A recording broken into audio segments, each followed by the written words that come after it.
señal cuando tú nos digas. ¿Listo?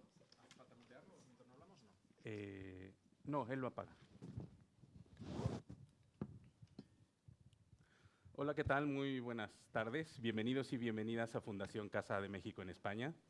En esta ocasión continuamos la programación de la Semana de Guanajuato en Fundación Casa de México en España con la presentación de un libro que nos entusiasma por partida doble. Para empezar, por los personajes sobre los que trata, conmemorando un trágico accidente ocurrido hace 40 años, precisamente en la región de la Comunidad de Madrid, que es la comunidad en la que nos encontramos, para quien nos vea desde las redes sociales. La segunda razón de este entusiasmo tremendo es que tenemos un grupo de panelistas de auténtico lujo.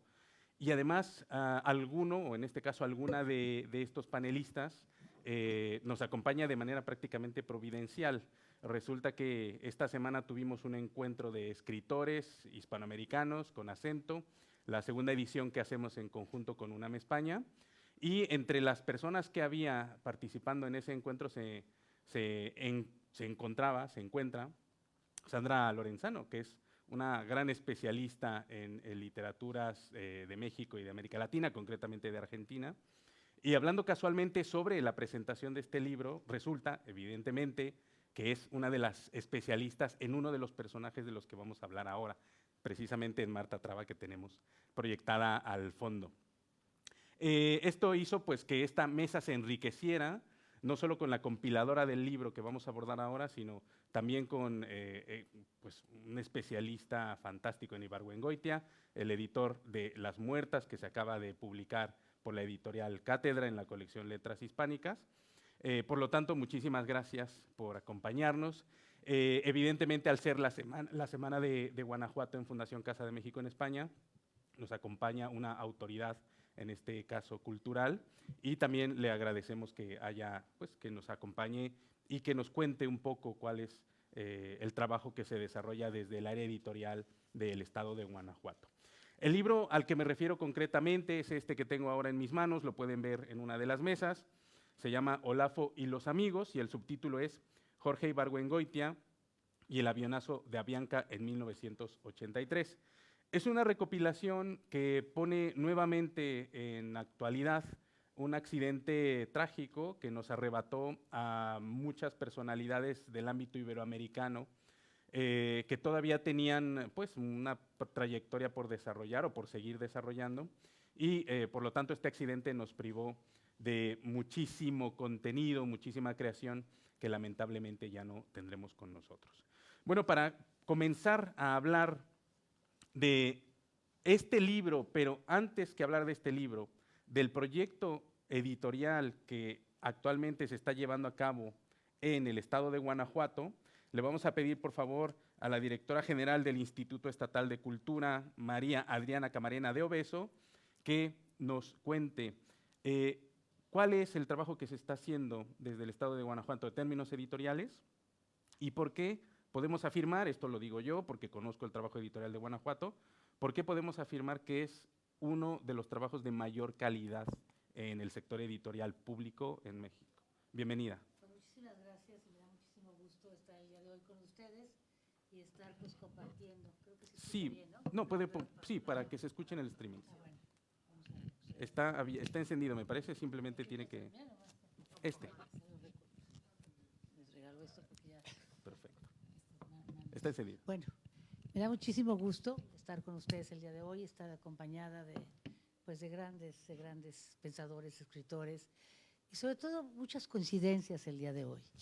El día de hoy hablamos de un gran autor que para México es fundamental por su capacidad de detectar la personalidad y el carácter de la población de Guanajuato, como él le llamó de Cuébano, como es un lugar imaginario, pero que en realidad es la ciudad propiamente de Guanajuato. En un momento también en el que se realiza aquí mismo, o sea, en la Casa de México, un encuentro latinoamericano al cual, igual en este caso, los viajeros de ese vuelo que no llegó a su fin, iban a un encuentro latinoamericano de poesía, de literatura.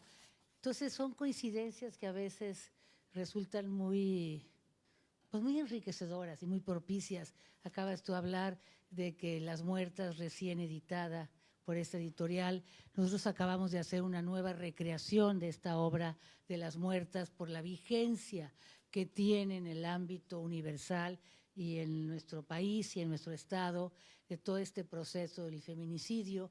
Entonces, como que hay muchas coincidencias que hoy nos reúnen y que siempre dan gusto. Por alguna razón se juntan estos astros y nos traen aquí. Pues yo soy la directora de Cultura, como ya lo señalaba, y me gustaría hablar de Editoriales La Rana. Editoriales La Rana es la editorial del Instituto Estatal de la Cultura de Gobierno del Estado de Guanajuato. Es una editorial muy antigua, inició por los 70s como un trabajo más gubernamental y a partir de los 90s, de mediados de los 90s, la asume el Instituto Estatal de la Cultura y toma un nuevo cariz, una nueva línea de trabajo, en la cual está fundamentada en tres, digamos, premisas fundamentales o ámbitos de desarrollo. El primero es el de difundir todo nuestro patrimonio. Guanajuato, como ustedes saben, es un estado muy de la zona centro del país, en el cual ha sido fundamental en el desarrollo histórico, comercial y social del país, justamente por su ubicación geográfica. Las migraciones del norte, las migraciones del sur, siempre acaban encontrándose en Guanajuato. El grito de la independencia que nos dio la libertad al país se dio ahí. Siempre ha sido un país muy innovador. Es un país minero, es un estado minero en el cual esta misma riqueza que tuvo desde la colonia le dio un papel fundamental en el concierto internacional. A España se exportó la gran mayoría de esta producción de plata, fue la segunda ciudad más importante de producción de plata en el país en época de la colonia, que esto generó también todo un comercio y todo un concepto de pues esta parte mercantil de ir y venir. En fin, siempre ha sido un estado muy innovador y pues en el campo editorial no nos quedamos atrás. Nosotros buscamos por una parte, en una de nuestras líneas de trabajo, es la edición de publicaciones alrededor de nuestro gran patrimonio inmaterial y material que tenemos. Tenemos un gran desarrollo en las diferentes poblaciones del estado, de grandes edificaciones, sobre todo en el campo, digamos que eclesiástico, conventos, iglesias, y que ha sido nuestra tarea la de registrar y dar a conocer todos estos valores del patrimonio edificado. También así una gran cantidad de tradiciones que se llevan a cabo en festividades, que tanto cívicas como religiosas, es otra de las líneas de trabajo que manejamos. En fin, el patrimonio es un punto fundamental.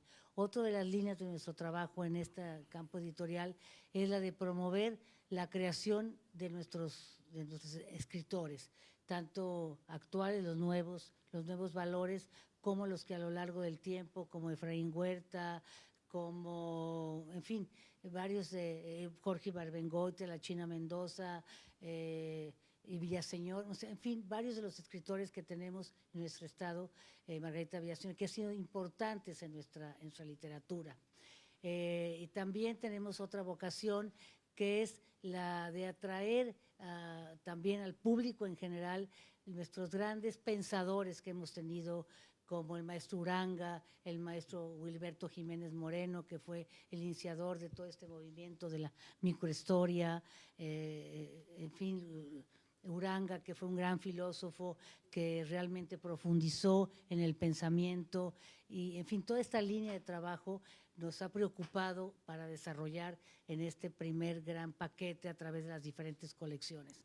Otra de las líneas que trabajamos es también la de la promoción de los nuevos valores. Tenemos nosotros un proyecto de formación que se llama Fondo para las Letras Guanajuatenses, que reúne a los escritores Nobel que están empezando en su camino de la formación. Por una parte, son una serie de talleres que realizan a partir de los manuscritos que ellos ya elaboraron, y estos talleres que son coordinados y supervisados y acompañados por ya escritores reconocidos, permiten que estos escritores lleguen a un buen puerto en su manuscrito y que esté ya listo para ser publicado. Nosotros publicamos parte de estos manuscritos y otros se los ofertamos a las editoriales independientes que tenemos en Guanajuato, que es otra de las funciones que tiene la editorial La Rana, el hacer un grupo, el hacer promoción con las editoriales independientes a las cuales hacemos todo un paquete y nos presentamos en la difusión de nuestro trabajo y el de ellos, en las ferias y en los encuentros de literatura que se llevan a lo largo del país. Igual es más provechoso presentar un gran punto de encuentro, un gran stand en una feria como la Feria de Guadalajara, que ustedes conocen, la segunda feria más importante del mundo, o la Feria de Minería, que es una de las más antiguas en el país. Nos presentamos con todo el fondo editorial de estas editoriales independientes, que a la vez de que les ayudamos a su promoción, hacen fuerte al propio estado de Guanajuato. Como toda editorial de estado, tenemos muchos problemas para la distribución de nuestras publicaciones, la normatividad en la que estamos insertos en nuestra administración pública hace a veces difícil que podamos abrirnos a otros campos de distribución por esta misma normatividad que tiene vigencia anual, que tenemos que cerrar los ciclos administrativos, que no podemos trascender de un año a otro o de un sexenio a otro. Esto ha obligado a que las editoriales de Estado, en este caso la editorial La Rana, tenga unas dificultades de distribución. Es algo por el que luchamos día a día. Aquí la Casa de México nos ha abierto la puerta para de algún momento ser nuestros voceros, nuestro punto de entrada para poder traer aquí estas publicaciones, que es la calidad de nuestras publicaciones es algo que nos preocupa. Hemos metido muchísimo esfuerzo en la revisión editorial, en el diseño editorial, en la edición misma de la obra, la impresión. Somos muy rigurosos en la supervisión de paso a paso de cada una de nuestras publicaciones, que ustedes verán por ahí algunas de las publicaciones que pudimos traer para mostrarles. Entonces, pues, la editorial, pues una editorial que a lo largo de estos años ha publicado más de 250,000 ejemplares, del 96 para acá, que fue cuando la tomó el instituto, y que pues a través de sus 10 colecciones tenemos una producción importante para niños, tenemos una edición importante de cultura popular, en la que entra juguete, expresiones festivas, tenemos la de la historia, que es una edición, una colección reciente, que carecíamos de esta línea de trabajo histórico sobre la vida y desarrollo del Estado. Es una edición última que hemos hecho, una colección. Tenemos también un trabajo de registro del arte popular que tenemos mucho en Guanajuato. En fin, son 10 colecciones las que manejamos, y pues me encanta el tener ahora la oportunidad de presentar en esta semana de Guanajuato 3 de las grandes publicaciones que hemos hecho recientemente, que es la de hoy, como la de Olafu, en la que hemos invitado a escritores guanajuatenses para tocar temas relevantes. Cumple 40 años este avionazo y consideramos importante abonarle a esta reflexión. También presentamos el día de ayer una publicación muy importante sobre los 50 años del Festival Cervantino, una publicación de todo lujo, porque el Festival Cervantino es realmente un evento de lujo. Y mañana presentaremos una edición también muy cuidada, nos llevó mucho tiempo poderla publicar, que habla sobre la lírica de nuestro gran poeta, que es José Alfredo Jiménez. Es muy difícil, esta es una obra que su origen es una tesis de doctorado de su hija, Paloma Jiménez, y siempre las dificultades que lleva el trasladar una tesis, ya sea de maestría o de doctorado, a una publicación. Y nosotros tuvimos que hacer un trabajo muy, muy minucioso para que fuese realmente una publicación que atraiga al público y no un estudio solamente de investigación como son las tesis, ¿no? Entonces, en fin, ese trabajo, la fotografía la cuidamos mucho, el diseño propio en cada una de las ediciones, a quién va dirigido, hacemos varias preguntas cada vez que seleccionamos la publicación que se va a hacer, más o menos publicamos unas 20, 22 obras al año y todas ellas con un gran cuidado. Entonces, pues me da mucho orgullo estar aquí presentando parte de nuestro pequeño fondo editorial. Muchísimas gracias, directora, por esta pequeña perspectiva en torno al trabajo editorial de Guanajuato, que es muy importante. Hay que señalar que, por ejemplo, el libro que presentamos el día de hoy forma parte de una colección fantástica. Solo un editor de casta puede hacer esto, que se llama Biblioteca Montaigne. Esto es garantía de un sello de calidad que sabe adornar o catalogar adecuadamente sus colecciones y, por lo tanto, los contenidos que proyecta generar ahí. Al hilo de lo que acaba de decir la directora general, es importante comentarles que al fondo del salón hay un espacio con una mesa en donde se pueden contemplar algunos de los títulos editados por el Estado de Guanajuato. Los libros, los ejemplares de este libro se obsequiarán por indicaciones de la Dirección General a quienes nos han acompañado, así que muchísimas gracias por acompañarnos y a cambio nosotros no solo les charlaremos de nuestro entusiasmo, sino que además los ofrendaremos con una edición impresa de este libro. Bueno, ahora me gustaría ceder el paso a la compiladora de este libro, gracias a quien ha sido posible pues el título, Amaranta Caballero, que en términos generales es una autora muy interesante porque me atrevería a decir que es multidisciplinar, tiene una formación que le ha permitido llegar a la literatura y trabajar como artista visual y poeta, fundamentalmente. Pero tiene muchísimas otras facetas que en esta ocasión se centran sobre todo en la literatura guanajuatense, concretamente en Jorge Ibargüengoitia y los otros personajes de los que también hablaremos enseguida. Por favor. Muchísimas gracias, José Carlos. Muchísimas gracias a Casa de México en España, a ustedes, amable audiencia, que se han dado el tiempo de estar con nosotros esta tarde, de venir a escuchar este trabajo que llevamos haciendo desde 2018, en este formal, digamos, estructura. He sido la compiladora, pensando sobre todo en una circunstancia que me ha tenido dando vueltas la cabeza desde hace mucho tiempo y que ha sido la muerte de Jorge Ibargüengoitia, así como de los demás intelectuales fallecidos en ese accidente, desgraciadamente, que está a punto de cumplir 40 años y que se conmemorará ahora en el 27 de noviembre de 2023.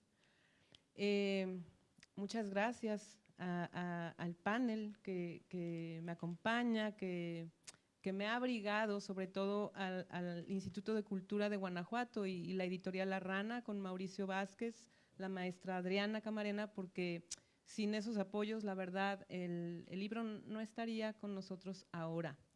Y trabajar así desde la cuestión independiente siempre también significa el hecho de tocar la puerta, y en ese sentido Guanajuato me ha abrigado mucho. Ahora, a mi regreso, yo estuve 17 años en la ciudad de Tijuana, y bueno, el trabajar también estos proyectos nuevos en mi ciudad ha sido altamente reconfortante, porque ha tenido correspondencia.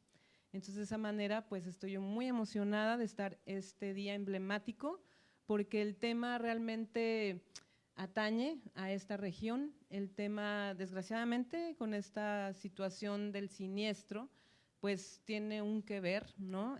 Finalmente el avión cae aquí en Mejorada del Campo, que si no mal sé, está como a 40 minutos, ¿no?, de Madrid.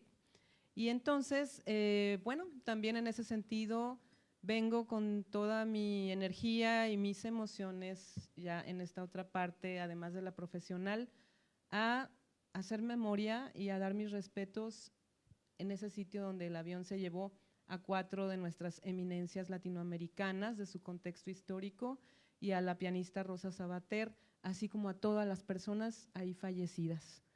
Bien, Olafo y los amigos, Jorge Ibargüengoitia y el avionazo de Avianca en 1983, alude de alguna manera también a la circunstancia de esos nombres, ¿no? No se refiere a que eran amigos los intelectuales que iban ahí, o sea, seguramente sí tenían sus diálogos y correspondencia, pero el título alude a Olafo, el nombre del avión, así se denominaba ese avión porque era de una compañía escandinava que fue comprada por Avianca, colombiana, y se refiere a Olafo por ello, y Los amigos fue el título del último documento que Ibargüengoitia se encontraba escribiendo, su última novela, la cual deja en su casa de París con su esposa Joy Laville, inglesa, una parte que se recuperó después y que se pudo publicar en pedacitos en letras libres a través de Guillermo Sheridan.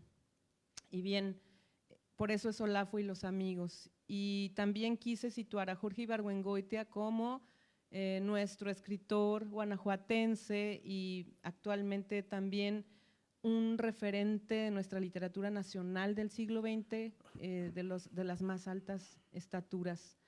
Y eso es importante, así como también Manuel Escorza, peruano, fue importante, así como Ángel Rama, uruguayo, y así como Marta Traba, argentina, colombiana, por adopción, eran importantes. Cada uno de ellos, desgraciadamente, entre 50 y 55 años de edad, tenían en el 83 y dejaron un hueco enorme que no se ha podido ni recuperar, ni solucionar, ni se recuperará, si no es haciendo este puente también a volver a leer sus textos, a reencontrar ese pensamiento crítico tan fundamental de la década de los 60, 70 y los 3 primeros años de los 80, en que ellos estuvieron publicando obra, siendo creativos, siendo referentes desde sus puestos en la academia o sus puestos como autores y autoras independientes también. Rosa Sabater, pianista, seguramente algunos de ustedes pueden recordar ese nombre, una pianista muy reconocida, recién también premiada con alguna de las grandes y emblemáticos premios que se dan a la música acá en España, y desgraciadamente también iba en ese avión. Parece ser, y ya lo dijo Arturo Lezcano, a quien agradezco mucho, periodista español, a quien agradezco mucho también su participación con la introducción en este libro. Ya lo dijo él en su libro Madrid 1983, recién publicado el año pasado.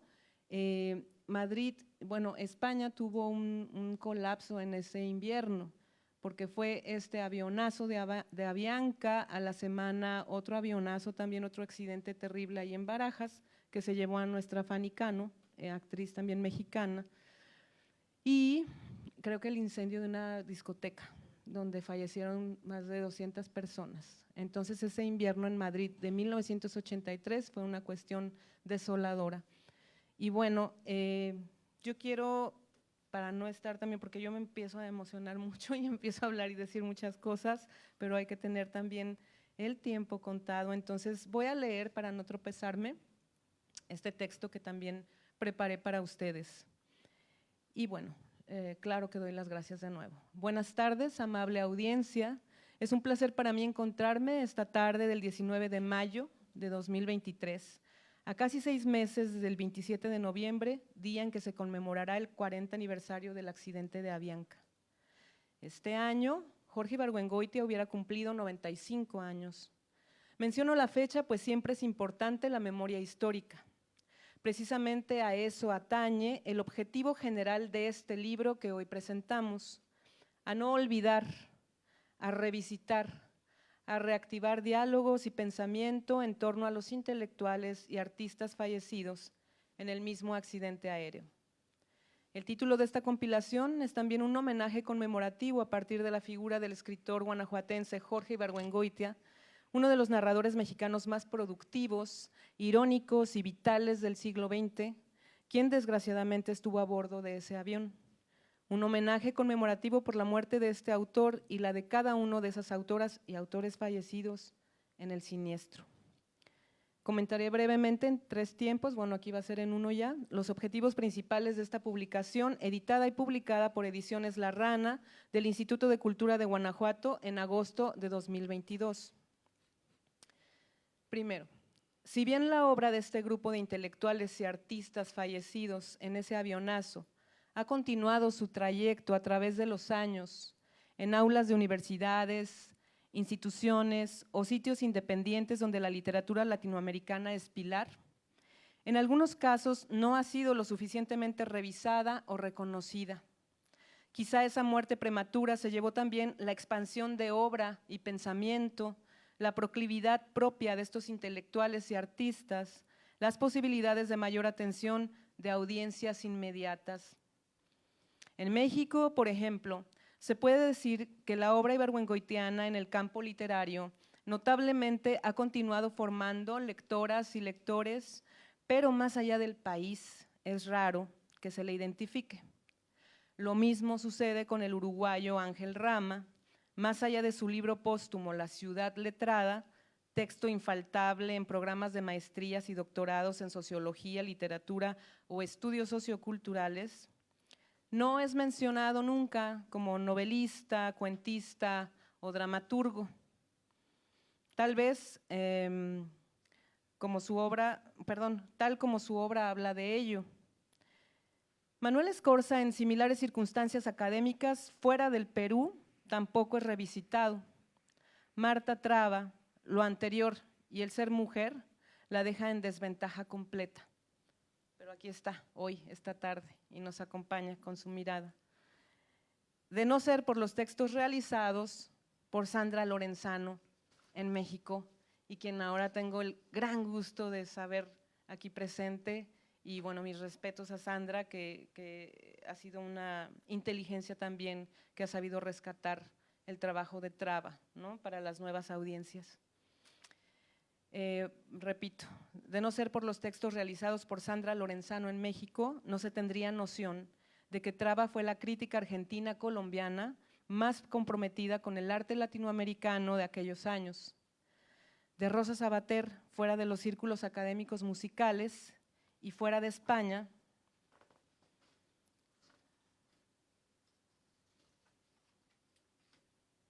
su nombre y obra como pianista siguen siendo un enigma. No obstante, el peso e importancia en la obra de cada uno de estos autores y autoras sigue vigente. No olvidemos que la década de 1960 internacionalmente fue eje rector en los cambios sociales, históricos y artísticos de la segunda mitad del siglo. Durante esa década, la producción intelectual de este grupo estaba en plena formación y apogeo. Participaban, contribuían activamente en el desarrollo social cultural. Por ello ahora es preciso atender, revisitar, activar sus discursos, las aportaciones que plantearon y desarrollaron en los diversos campos del pensamiento, estudiarlos, compararlos, no dejarlos ir, no dejarlos truncos, impedir que se pierdan en el tiempo, permitir que sigan iluminando y contribuyendo en la discusión histórica actual. Y esto lo quiero mencionar porque en relación no solamente a las nuevas audiencias, los estudiantes universitarios, jóvenes, sino también en nuestra propia generación y las que siguen, no hay mucho conocimiento de la obra de estas personas, porque bueno, vivimos también el avance de la tecnología entre siglos y las cuestiones de estar atentos a novedad tras novedad tras novedad en esta inmediatez y velocidad tecnológica, y entonces si no es en los circuitos inmediatos académicos, en realidad todo se va quedando en el olvido. Yo quiero decir, se los llevó un avión, se los llevó la vida misma, porque de alguna manera en algún momento todo mundo tendremos esa cita, pero que no se los lleve el olvido. Esa es una cuestión por la que yo estoy trabajando y por la cual convoqué a estos colegas guanajuatenses de mi generación para que trabajaran cada uno de los temas. Y bueno, más allá de los datos del siniestro como tal, que sí se mencionan brevemente, más allá de eso es reconectar el pensamiento crítico y el pensamiento creativo de estos autores y autoras. Bien, yo quiero dejar obviamente el tiempo a las participaciones. Muchas gracias por estar acá, por darse pues el ánimo, el tiempo de venir y la gran sorpresa con Sandra. Pero voy a cerrar mi participación con el poema de Margarita Villaseñor, también poeta y filósofa nacida en Guanajuato. Ella participó en la UNAM, estudió en la UNAM, en la Ciudad de México, pero fue gran amiga y confidente de Ibargüengoitia. Entonces yo quiero leer para ustedes y con ello cerrar mi participación el poema de Margarita Villaseñor titulado Pase de abordaje. ¿Con qué frecuencia a últimas fechas ha venido la muerte a despojarme? Antes lejana y mítica, ahora estrecha el círculo. Ronda mi calle, se instala en la esquina de mi casa. Se atreve a espiar por mi ventana, a subir a mi alcoba, a vagar por mi patio. Últimamente deja recados por teléfono, escribe encabezados en la prensa, anuncia en los noticieros sus estragos. Y cada vez asesta bien el golpe, cava un nuevo vacío, esconde el rostro y sube al escenario. Asesinato, cáncer, suicidio, infarto, accidente aéreo. Y deja inédita la obra, cancela las promesas, interrumpe el comentario cáustico, el humorismo crítico, la lúcida corriente del ingenio. Concluye con una amarga paráfrasis, la distorsión exacta de lo real, la escritura perfecta de lo absurdo. Borra de la caja negra, bitácora mecánica del vuelo, sus oscuros designios. Suspende con violencia el viaje de regreso, la cita, el compromiso, los proyectos, los excluye en impacto, en explosión, los reintegra a la tierra, al humo, a las cenizas, en un inerte gesto de abandono, en espanto y asombro calcinados. Aquí, océano de por medio, mar de llanto, tempestad rebelde, recibo la noticia. Transmisión simultánea de los hechos. Pero el significado de tu muerte, la gravedad del daño que me causa, el padecimiento crónico que deja en consecuencia, no se manifestaron de inmediato.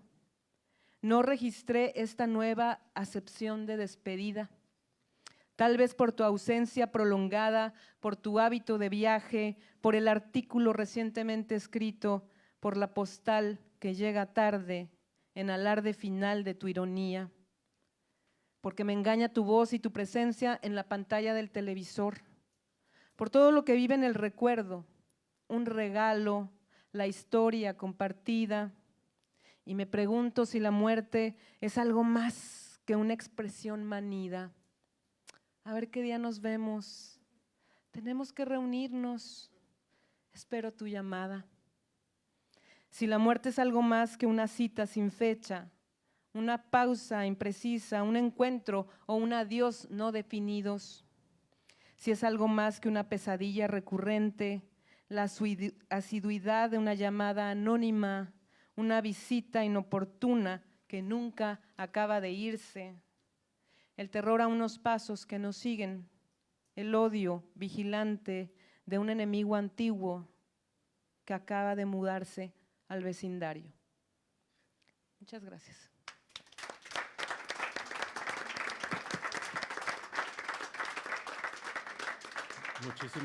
Muchísimas gracias, Amaranta. En la parte de atrás ustedes podrán ver, además de la foto de Marta Traba, la foto de Jorge Ibargüengoitia y la cubierta del libro.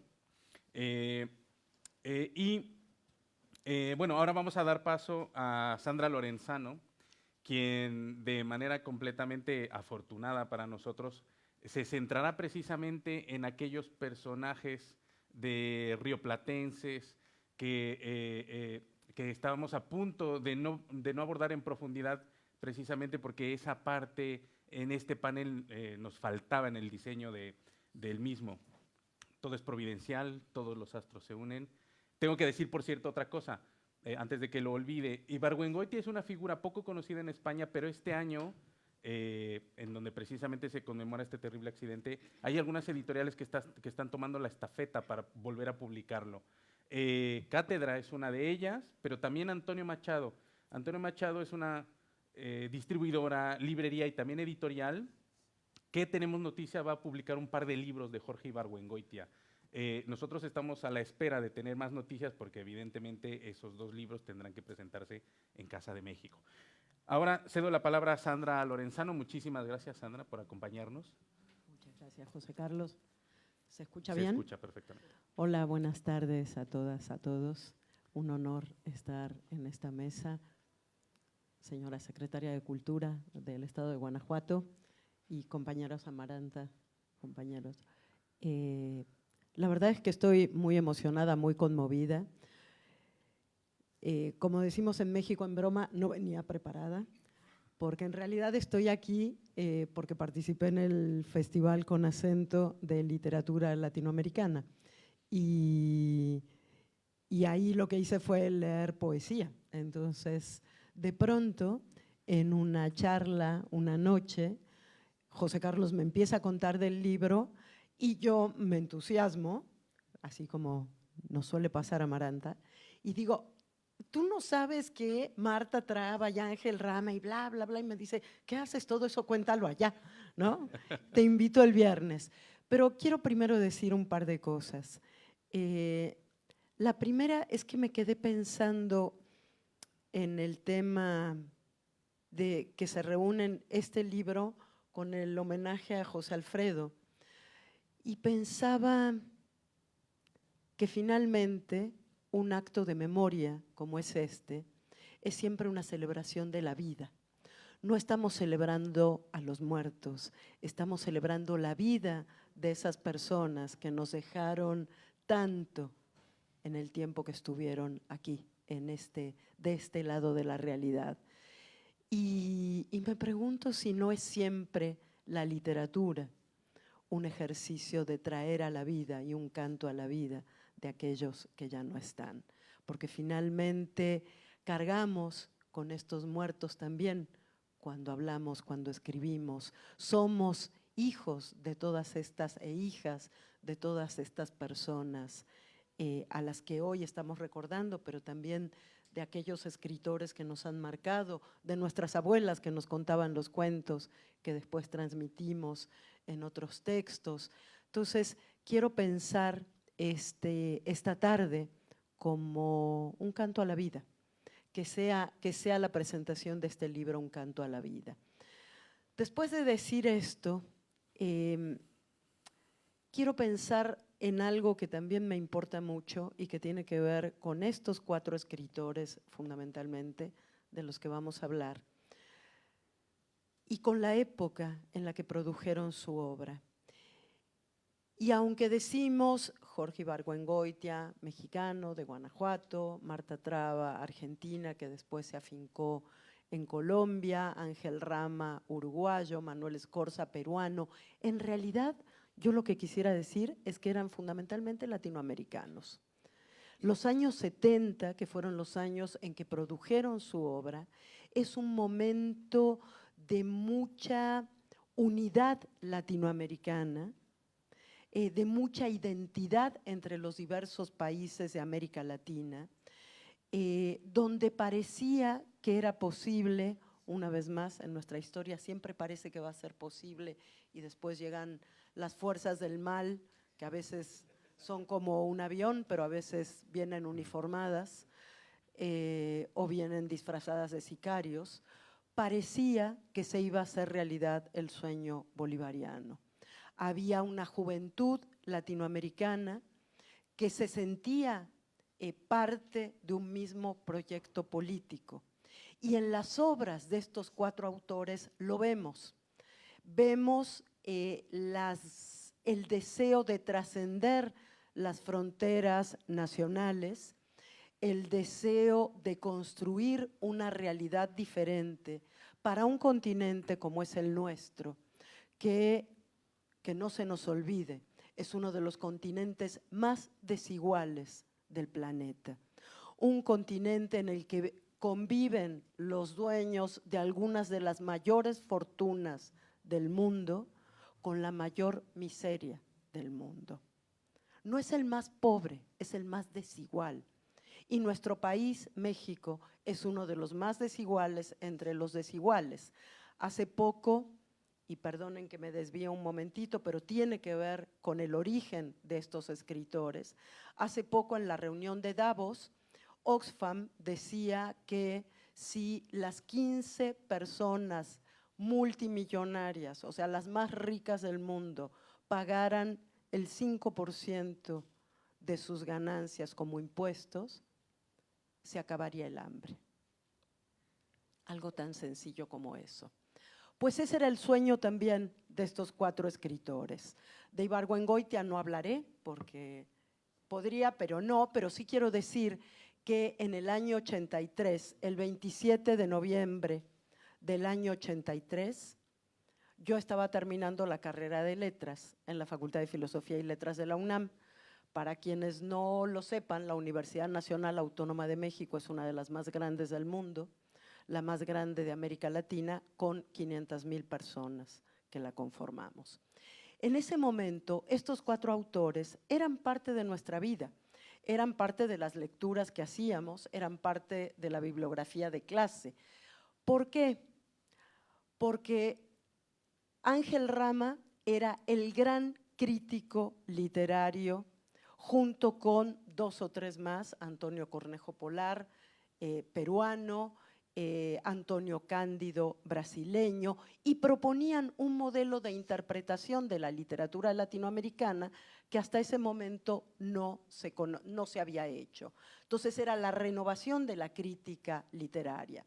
Manuel Escorza fue el primer autor que trabajó eso que, a falta de un nombre mejor, llamamos realismo mágico, pero el realismo mágico andino, porque era peruano. Y sus 2 novelas clave, que son Redoble por Rancas y Garabombo el Invisible, fueron novelas importantísimas para quienes estudiamos a fines de los 70, principios de los 80, en cualquier país latinoamericano, ¿no?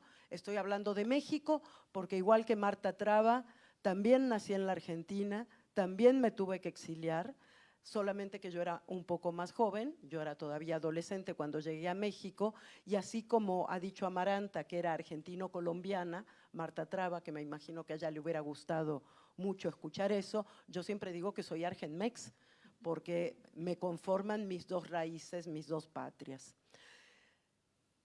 Y la tercera, entonces, de este grupo era Marta Traba. Ahora sí, si podemos poner la foto. Marta Traba, entre otras cosas que ahora les voy a contar, es la primera en poner dentro de un texto de ficción, de una novela, a las madres de Plaza de Mayo. Yo creo que las madres de Plaza de Mayo no necesitan presentación.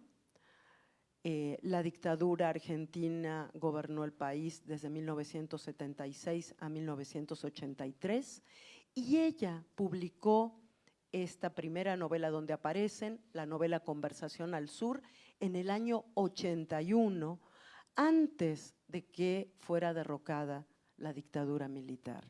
Y la publicó, por supuesto, y aprovecho entonces para decirlo, en uno de los países más generosos que existían en ese momento en América Latina, que era México. Conversación al Sur fue publicado por la editorial Siglo XXI, una editorial histórica para todos aquellos que leemos en español. Y aprovecho, porque creo que no lo hice, agradecerle a la Casa de México en España, especialmente a su directora, Jimena Caraza, por el maravilloso trabajo que está haciendo en esta casa para difundir la cultura mexicana.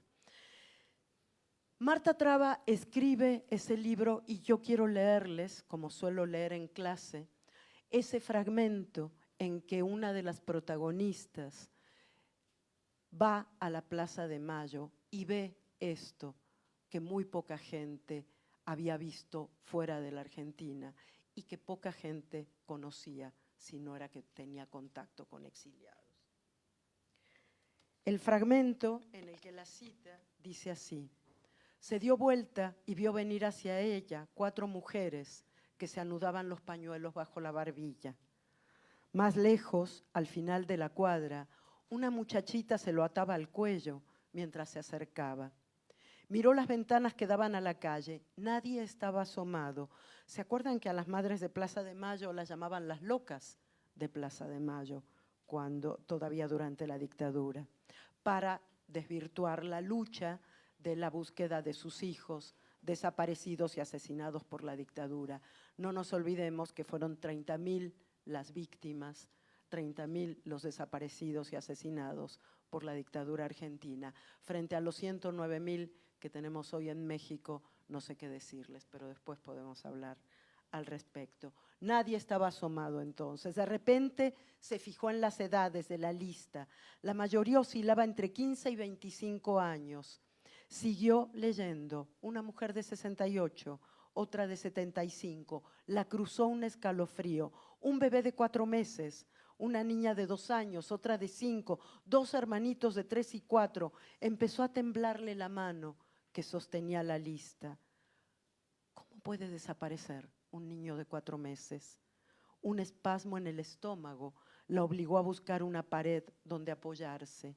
Alguien se acercó y le dijo: vamos, coraje, no se desanime. Cerca de mí, una vieja levantaba con las 2 manos una foto de esas de estudio artístico de barrio. Otra llevaba una fotocarnet en la palma de la mano, protegiéndola como si fuera un huevo que acabara de empollar ahí mismo. Fue levantándolo con delicadeza y empezó a moverlo de derecha a izquierda. Mientras lo hacía temblaba y las lágrimas le corrían por la cara, pero mantenía los labios apretados. Justo al lado, una sacó de la cartera una fotito enmarcada en un óvalo. Me miró y se sonrió, como excusándose. No tenía más que fotos sacadas cuando era chica. ¿Quién iba a pensar? Le pregunté qué edad tenía ahora. Cumple 20 años el mes que viene. Un chico de oro. Pensábamos hacerle una fiesta. Casi no pudo terminar la frase, pero se repuso, suspiró y levantó también su marquito lo más alto que pudo. Empecé a sentirme mal, sin hacer nada, ni tener nada que mostrar. Levanté la lista con ambas manos y me quedé esperando. ¿Eso sería todo? ¿Llorar en silencio con otro que llora en silencio? Este fragmento es la primera vez que las madres de Plaza de Mayo, decía, aparecen en la literatura. Marta Traba había nacido en Buenos Aires en 1930 y había estudiado Historia del Arte en París. Se casó con un colombiano y por eso fue a Colombia. Y en Colombia sí se la conoce mucho, se la conoce bien, porque fue la crítica de arte más destacada de esa época, fundadora ni más ni menos que del Museo de Arte Moderno de Bogotá. Entonces, imagínense, cuando alguien habla de Marta Traba en Colombia, saben perfectamente de quién estamos hablando. Yo me pregunto, y ahora se los voy a preguntar a ustedes también, ¿qué es lo que hace que una mujer que ha publicado decenas de artículos sobre arte, decenas de libros sobre arte, novelas, poesía, su primer libro es poesía, ya debuta en la literatura con poesía, que se casó con Ángel Rama, que fueron de los intelectuales más destacados de la época, como lo comentaba? ¿Qué hace que alguien pueda caer así en el olvido? ¿Por qué es tan importante entonces este acto de memoria, este canto a la vida, decía yo? ¿Qué puede causar que sea una mujer, quizás, que viajaba demasiado y entonces sus raíces eran tan móviles, las raíces en el aire, justo como el clavel del aire, como cantaba Juan Gelman, otro poeta argentino, él afincado en México, que buscó desesperadamente a su nieta nacida en cautiverio y había perdido a su hijo?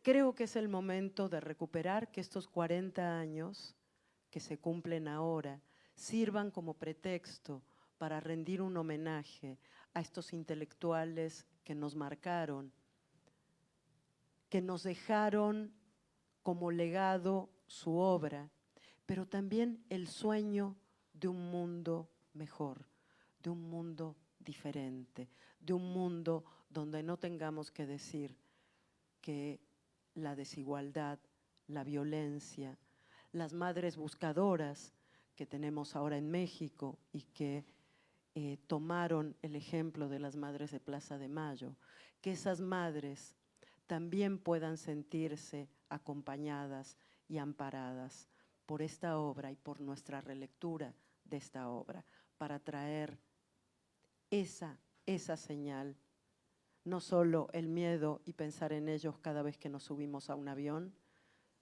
No hay avión al que me suba que no los tenga los 4 presentes, pero no es eso lo que importa hoy acá.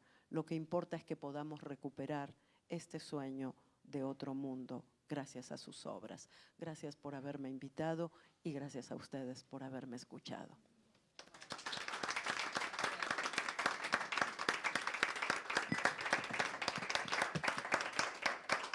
Bueno, pues muchas gracias a ti, querida Sandra, por acompañarnos. Yo creo que no puede haber regalo más grato para nosotros que ese estilo tuyo de transmitirnos el entusiasmo por lo que te entusiasma. Por eso esta charla que comentabas al principio como referencia para engancharte y traerte aquí es importante, porque estábamos, creo que todos, muy entusiasmados con el encuentro en general, y de pronto se encendió una luz que está ahora iluminándonos esta tarde. Muchas gracias. Bueno, pues para concluir esta charla, queremos dar las gracias a Antonio Sánchez por estar con nosotros, que por cierto es homónimo de un baterista muy importante en México, que toca con Pat Metheny. Así que yo creo que nos vamos acercando cada vez más a coincidencias afortunadas y maravillosas. Bueno, Antonio Sánchez es estudioso del Siglo de Oro. Cualquier filólogo en cualquier lado del ámbito hispánico o incluso fuera del ámbito hispánico que se acerque concretamente a Lope de Vega ya ha leído algunos de sus trabajos, pero tiene una faceta adicional, 2 subfacetas que son fascinantes y que provocan que se encuentre con nosotros esta tarde. Lo primero que es alguien que estudia a Altamirano. Ya le preguntaremos cómo es que se interesa por la literatura decimonónica mexicana, concretamente por Altamirano, y que es el editor más reciente en España de una obra de Jorge Ibargüengoitia, de Las Muertas. Jorge Ibargüengoitia ha sido muy poco editado en España, pero el fervor que ha despertado en quienes lo han editado es interesante. Uno de sus editores, por ejemplo, fue Javier Marías. Javier Marías tiene una editorial, o tenía una editorial, muy exquisita, con unos diseños, una tipografía, unas cubiertas realmente fascinantes, de una circulación muy limitada y que seguramente hacía por simple y llano placer. Hay por ahí otra editorial, RBA, llegó a publicar hace pocos años algunos títulos sueltos y poco más. Las noticias más recientes que tenemos es que a propósito de esta conmemoración de los 40 años del accidente, Antonio Machado está también a punto de publicar, si no es que han salido ya muy recientemente 2 títulos de Ibargüengoitia. Pero la llegada de Ibargüengoitia a Letras Hispánicas en Cátedra es un suceso realmente trascendente, importante, por una sencilla razón. Letras Hispánicas y Cátedra es, al canon de la literatura en español, prácticamente una consagración editorial. Scorza está en esa colección. Hasta donde yo recuerdo no han editado a Rama, ni en Letras Hispánicas no se podría, o predominantemente no se podría si consideramos que solo es ficción. Pero en España tampoco, en los últimos años, hasta donde yo recuerdo. Las ediciones más recientes que recuerdo de Rama son de la Universidad de Chile, de la Diego Portales, y desde luego a Traba, yo creo que fuera de siglo XXI en México nadie más la ha editado. Y es una oportunidad fantástica porque es evidentemente una autora de altísima calidad. Así que, Antonio, muchas gracias por acompañarnos. Por favor, cuéntanos tu experiencia con Ibargüengoitia, tu interés por Ibargüengoitia, tu edición de Las Muertas, el proceso del trabajo para hacer esta edición para Letras Hispánicas y Cátedra, etcétera. Ibargüengoitia, a tutiplén. Bien, gracias José Carlos, gracias a la Casa de México por la por la invitación, gracias a mis compañeras también de panel. Y hablaré de eso, hablaré menos quizá de lo que esperas porque tenemos una cita pendiente. Efectivamente, así es. Bueno, es para verdad. presentar el libro en sí. Diría que la autoridad que sí que voy a reclamar, más que de mexicanista y especialista en Ibargüengoitia, es la de haber aceptado una invitación en la cual tengo que venir volando, ¿no? Quiero decir, en avión, Ajá, sí. para conmemorar el avionazo célebre. Sí. Pero bueno, aparte de eso, querría recoger el testigo de lo que justo estabas diciendo, de la popularidad de Ibargüengoitia, o sea, qué le hace popular y qué le debería quizá hacer más popular. No dejó de morir a los 55 años, como venimos diciendo, y cabe pensar en la potencia que tenía, quiero decir, en el potencial. Las Muertas es del 77, es su obra más célebre. Acababa de convertirse en un autor profesional que podía vivir de su trabajo, tenía Los Amigos en proceso. Era un autor contemporáneo, estrictamente contemporáneo de García Márquez y de Fuentes, de esa generación. Podría haberse convertido, desde luego, en uno de los grandísimos de la literatura. Podríamos verlo así, podríamos ver así la figura de Ibargüengoitia. Prefiero verla de otra manera, que es ver qué es lo que realmente hizo, por qué se le quiere tanto. Quizá no tanto como se debería, pero se le admira mucho y se le lee bastante. José Caro se ha referido a las ediciones de Reino de Redonda, RBA, quiero decir en España, ahora tenemos esta de Cátedra. Es un autor muy querido en el público y entre los lectores, quiero decir. Cuando me pregunto por qué, hay varias respuestas posibles. Una de ellas es la imagen que nos hacemos de él como autor. Al leer a cualquier autor, nos lo imaginamos, ¿no? Lo que se suele llamar autor implícito o autor postulado. Es decir, ¿cómo me imagino yo que sería Ibargüengoitia? Y la imagen siempre es un autor muy inteligente, fulgurante como inteligencia, muy cómico y muy humano. Eso lo sacamos todo, no de quién era en realidad, que también probablemente fuera así, sino de nuestra experiencia lectora. Un poco parecido, por cierto, a lo que pasa con Cervantes, ¿no? Que no deja de ser un autor al cual nos imaginamos como una persona muy inteligente, muy abierta, muy interesante. Creo que algo parecido pasa con Ibargüengoitia. Y querría un poco hablar de por qué, si te parece. Es un autor fundamentalmente satírico.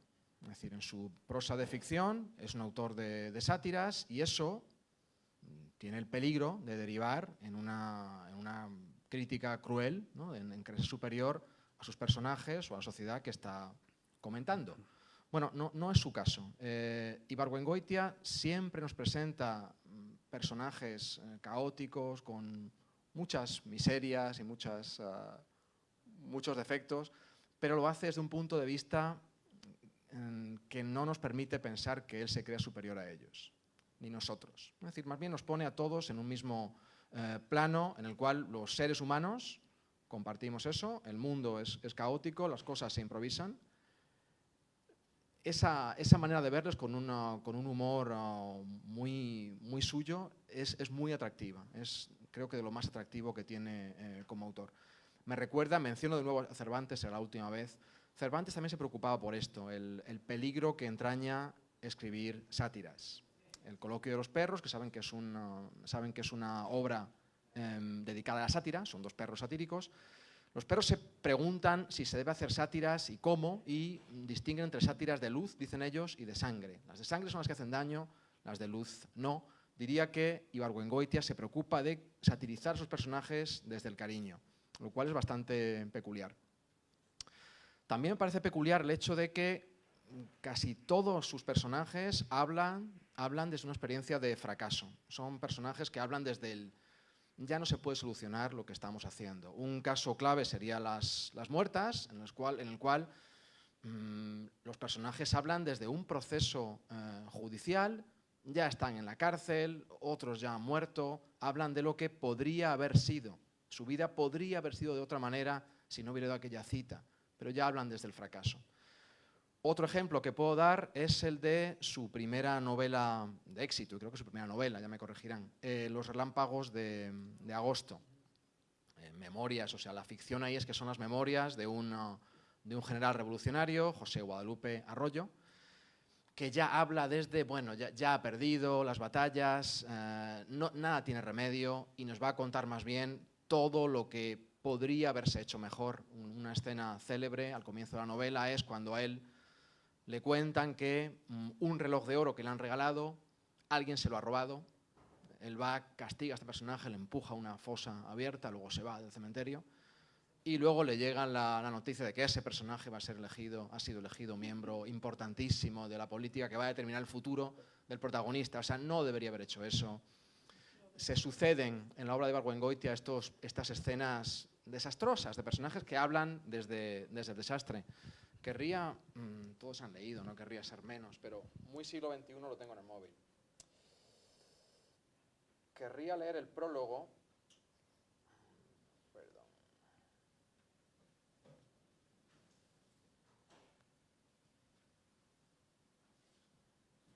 El prólogo de esa novela, donde vemos desde dónde habla el protagonista y también vemos algo del tono de Ibargüengoitia. Leo pues unas líneas que son el prólogo de Los relámpagos de agosto. Dice el protagonista: manejo la espada con más destreza que la pluma. Lo sé, lo reconozco. Nunca me hubiera... Perdón. ¿Te sujeto el micro? Sí, gracias. Nunca me hubiera atrevido a escribir estas memorias si no fuera porque he sido vilipendiado, vituperado y condenado al ostracismo, y menos a intitularlas Los relámpagos de agosto, título que me parece verdaderamente soez. El único responsable del libro y del título es Jorge Ibargüengoitia, un individuo que se dice escritor mexicano. Sirva, sin embargo, el cartapacio que esto prologa para deshacer algunos malentendidos, confundir a algunos calumniadores y poner los puntos sobre las íes sobre lo que piensan de mí los que han leído las memorias del gordo Artajo, las declaraciones que hizo al Heraldo de Nuevo León el malagradecido de Germán Trenza y, sobre todo, la nefasta leyenda que acerca de la Revolución del 29 tejió, con lo que se dice ahora muy mala leche, el desgraciado de Vidal Sánchez. Gracias. Bueno, ven que tiene este guiño humorístico, se dice escritor mexicano, este tal Jorge Ibargüengoitia, y este autor que escribe una apología de este personaje, escribe una apología de todos sus actos, todos, repito, desastrosos y muy, muy cómicos. Es un autor muy divertido, Ibargüengoitia. Algo que le hace muy atractivo es esta capacidad para empatizar con sus personajes, de muy diversa calaña. En Las Muertas tenemos desde lo que en México se dicen madrotas, que serían, en España supongo que madams o las regentas de burdeles, hasta todo tipo de personajes de muy baja moralidad, digamos. Pero repito que lo interesante es su capacidad para meterse en el punto de vista de estos personajes y hacerlo desde una perspectiva con cariño, con simpatía, con mucha agudeza, pero con simpatía. Esto lo tiene, yo diría que en toda su novelística, y hace también de él un autor que debió de ser incómodo. Eso se dice también en tu libro, Amaranta. Es un autor que no encajaba bien precisamente por su tendencia a desmitificar lo que en otros círculos se tendía a mitificar. Por ejemplo, he hablado obviamente de una novela de la Revolución, de Los relámpagos de agosto. Bueno, no deja de ser un género épico. Él, si algo odia Ibargüengoitia, es la épica. Él tiende a mirar a los personajes desde ojo a ojo, no desde abajo. Otra novela parecida en este sentido, en el sentido de desmitificación, sería lo que en España se llamó Los conspiradores o Los pasos de López en México. Es una novela, en este caso, sobre la independencia. Hemos hablado de estos actos, ¿no? Y Ibargüengoitia no presenta esto como una gesta, ni siquiera como algo buscado, sino como algo improvisado, personajes caóticos, muy entrañables. Esos son personajes a los cuales queremos, no juzgamos, pero que de ninguna manera vemos como admirables. Creo que esto se ve en toda su novelística y, repito, también en Las Muertas. Son además personajes que tienden a tener una idea sesgada de la moralidad. Perdonan muy fácilmente sus errores morales. He dicho que es un autor satírico, es decir, es un autor que, al fin y al cabo, es un moralista muy sutil, sí, es muy flexible, además no juzga, pero sí que está poniendo el dedo sobre errores morales, podemos decirlo así. En este caso son feminicidios, son secuestros, todo tipo de desastres en las muertas. Tiene, sin embargo, esa capacidad para imaginarse el cómo sería, ¿no? Que para mí es la gran capacidad de un novelista. Él comienza la novela con la frase «podemos imaginarlos», algo así, estoy citando de memoria. Es posible imaginarlos, dice. Esto de «es posible imaginarlo», los hechos son en parte reales, en su mayor, los personajes imaginarios, es algo muy característico de Ibargüengoitia. Decía que en Las muertas estos personajes tienden a ver lo que les ha ocurrido, que es una condena de tantos años de cárcel por tenencia ilegal de armas, tráfico de drogas, secuestro, feminicidio, horrores múltiples. Bueno, son personajes que se ven como muy apasionados, han tenido mala suerte, están en la cárcel, dicen, por una firma. Claro, firmaron su confesión. O sea, a ver, no estás en la cárcel por la firma, sino por lo que te ha llevado a ella. Pero bueno, digamos que Ibargüengoitia no cae encima de él con todo el peso con el que podría un autor moralista. No moraliza, presenta a estos personajes desde su punto de vista, lo adopta de una manera realmente admirable, con un humor negro que yo sí que veo como muy mexicano, perdón, soy español, quizá no debería juzgar, pero, o sea, no debería opinar sobre eso, pero me parece muy típico de él y muy atractivo. O sea, es un autor que al público, lector, quiero decir, normal, no universitario, le seduce mucho y espero que, gracias a Cátedra, esto también entre ahora en las aulas universitarias y, como decía José Carlos, en el canon. No deja de ser un canon la colección de letras hispánicas. En otra ocasión te contaré cómo llegué yo a esto, a Altamirano, etc. Pero bueno, para mí tengo que agradecer a Josune García, a la editorial Cátedra y a Letras Hispánicas. Esto ella me conoce, no lo hago muy a menudo, por timidez, supongo, pero me parece que es muy importante lo que estás haciendo y lo que se hace, lo que hace esta editorial por la cultura hispánica. También, de nuevo, gracias a José Carlos por la invitación. A mí me encanta, ¿no? Es un autor que me fascina como estilista y como autor implícito, como decía al principio, como persona. Me encantaría haberle podido conocer, ¿no? Y haber podido ver si efectivamente era como es, y parece que es así. Y bueno, gracias de nuevo también a vosotras. Gracias, querido. Sí,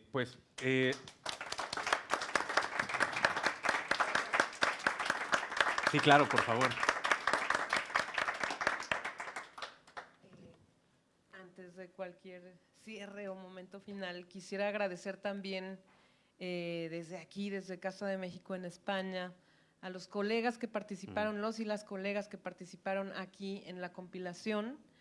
Y bueno, otra vez, como les he dicho a ellos, gracias por haberme hecho eco. En primer lugar está, lo digo por el índice, Arturo Lescano, español, reportero de aquí de Madrid, Eduardo Padilla, Flor Aguilera, Flor Bosco, Leonardo Iván Martínez, Daniel Rojas Pachas, Sherezade Bigdalí, Ricardo García Muñoz, Carlos Ulises Mata, Pedro Mena Bermúdez y Margarita Villaseñor, desde donde esté. Así que a mis colegas generacionales, amigos y contemporáneos que quisieron participar, que me hicieron eco a la invitación y que se abocaron a escribir estos maravillosos ensayos que ustedes pueden encontrar en la compilación Olafo y los amigos. Muchas gracias. Bueno, gracias también a ustedes, vosotros, por acompañarnos. Tenemos tiempo para una pregunta, por si alguien quiere lanzarse a hacer alguna pregunta sobre todos los autores a los que se aborda, sobre el proceso de edición del libro, sobre el libro mismo. Si alguien quiere hacer alguna pregunta, es su oportunidad. A las 2, a las 3. Y si no es el caso, pues muchísimas gracias por haber estado aquí. ¿Alguien que recuerde ese momento acá, esa circunstancia, que nos quisiera compartir? Sí, que sea español o que haya estado viviendo aquí, si bueno, es un recuerdo fresco, claro. Y también mencionarles que Olafo y los amigos lo vamos a presentar en Mejorada del Campo el viernes 26. Agradecer también allá en Mejorada a las personas que han estado haciendo vinculación. Sergio Hernández, mexicano, asentado ahí desde hace 30 años y que yo ni conocía, y me dijo, oye, vi que hiciste esto, te quiero mencionar que estamos en Mejorada haciendo actividades mensualmente en relación a esos intelectuales en la Biblioteca Almudena Grandes de Mejorada del Campo. Y bueno, pues yo creo que de eso se trata, de que la comunidad participe, de que la comunidad se entere, de que la comunidad esté atenta y vinculada y estar en acción, en movimiento, que es lo único que nos salva. Así que gracias también a la comunidad que nos va a recibir allá en Mejorada el próximo viernes 26 a las 7 de la tarde. Genial. Bueno, pues último aviso y ya terminamos, lo prometo. Mañana, último día de jornada de presentación de novedades editoriales. Como es el cierre formal de la Semana de Guanajuato, el Estado de Guanajuato nos ha querido convidar con dos cosas que para los mexicanos son fundamentales y concretamente para el tema que abordaremos el día de mañana. Destilado y mariachi. Por favor, no se lo pierdan. Mañana, destilados, mariachis y evidentemente la figura fundamental del gran poeta mexicano José Alfredo Jiménez. Los esperamos. Gracias por habernos acompañado.